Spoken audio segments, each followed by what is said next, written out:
So how did it appear the clearest that the Pharisees and the scribes, the leaders of the Jewish nation in the days of Jesus, did not have the word of God abiding in them? Well, it appeared by the fact that they rejected Jesus. Okay, many commentators actually say that Pharisees had an excellent knowledge of the Word of God, and I am not really so sure that that's true, because like John 7:52, they actually say no prophets arise out of Galilee, and that's just not true. So their knowledge maybe wasn't as excellent as some people would like to purport. But the point is not that. Even if they had like great knowledge of the Word of God, still it wasn't abiding them. And how do we know that? The answer is in John 5:38.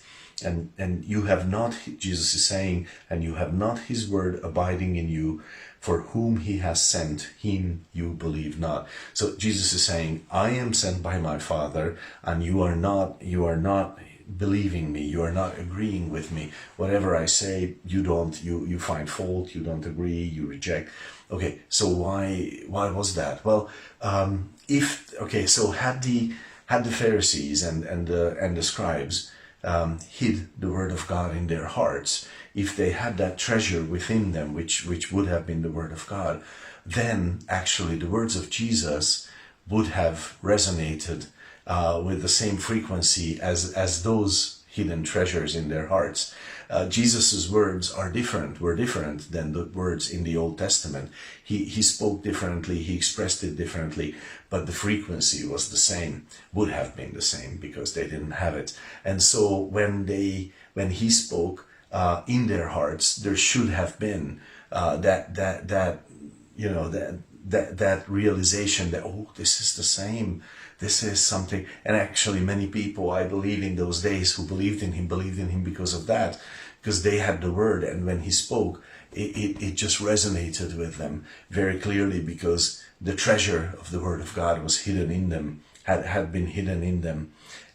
So actually, if you remember in Luke 24, those two disciples in verse 32, they are saying to each other, when Jesus spoke, did not our hearts burn within us? Why? Because they actually did hide the treasure. When Jesus's words in his earthly ministry, in those 3 years, however long they were with him, they hid it in their hearts. So now they're walking to Emmaus together with Jesus, and they don't know it's Jesus speaking to them, and their hearts are resonating because the word is hidden there. Jesus is not saying the same words, it's not repeating the same phrases, but it is the same stuff, and their hearts are burning in them. But this wasn't happening with the Pharisees, and that's how we can see that this wasn't real with them. And this is we have spoken of the obedience to the word of God. I think that's important, but also, if the word abide in us, obedience is not the only side to the word of God abiding in us. Obedience is one, but let's say, if you converse, if you discuss with the Word of God, if you engage with the Word of God through frequent meditation, if you ask the advice of the Word of God in every occasion, and you apply the Word of God, that's yet another way the Word of God abides in you. You learn to apply the Word of God in different situations.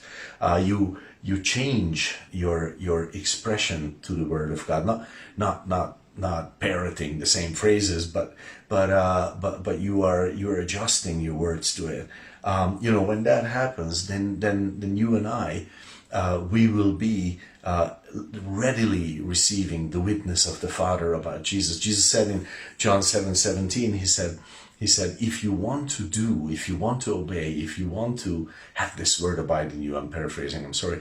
If you want to do these words, then you will know if my teaching is from the Father or from me. You will know this teaching is from my Father, that I am from my Father. You will joyfully, readily receive the witness of the Father about Jesus, because the Word of God resonates with Jesus in your heart.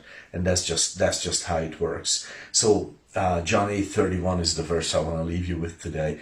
Then said Jesus to those Jews which believed in him, if you continue in my word, then are you my disciples indeed. So actually this is, this is the way to be his disciples. We continue in the word. We desire the word. We want the word. This is why we speak so much about the word of God and say you need to have an intimate relationship with the word of God. Even more than, okay, so like knowing many verses from the Bible, okay, whatever, that's great, but even more key is to have an intimate relationship with the Word of God. Bible school, learning the Bible, this is very important in our lives, and I think it's very encouraging because it is so easily laid out to us. You love the Word of God, you're going to be Jesus' disciple. It's that simple. So God bless your day with that.